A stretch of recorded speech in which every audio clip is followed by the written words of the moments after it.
हरारू चाही सुनर। करीना रिकॉर्डिंग स्टूडियो बोईसर। आप सुन रहे सिंगर साजन सिंह दीवाना को। सब होखे हुनर में हरारू चाही सुनर, में हरारू चाही सुनर। सब होखे हुनर में हरारू चाही सुनर, में हरारू चाही सुनर। माई पूजी रौर गोर चाही चंदा चकोर, माई पूजी रौर गोर चाही चंदा चकोर।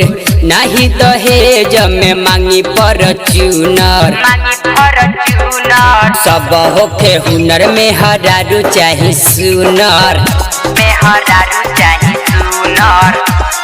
सब होखे हुनर में हरारू चाही सुनर, में हरारू चाही सुनर। सब होखे हुनर में हरारू चाही सुनर। करीना रिकॉर्डिंग स्टूडियो बोईसर। सब होखे हुनर में हरारू चाही सुनर।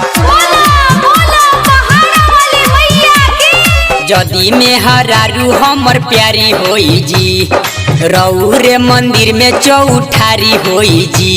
ए जी सुनो तनी, मंदिर में चौठारी होई जी। जदी में हरारू हमर प्यारी होई जी, रौरे मंदिर में चौठारी होई जी।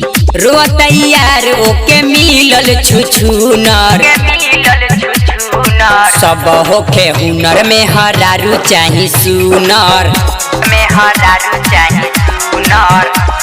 सब होखे हुनर में हरारू चाही सुनर, में हरारू चाही सुनर।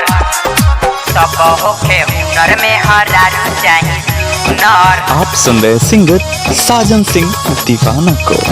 सब होखे हुनर में हरारू चाही सुनर। मिक्स बाय साजन सिंह दीवाना।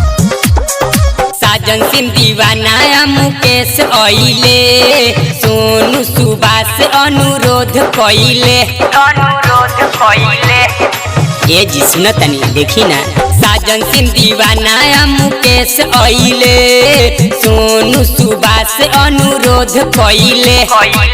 दिलीप के कहिया पहनावे आई मुनर, पहनावे आई मुनर। सब होखे हुनर में हरारू चाही सुनर, में हरारू चाही सुनर।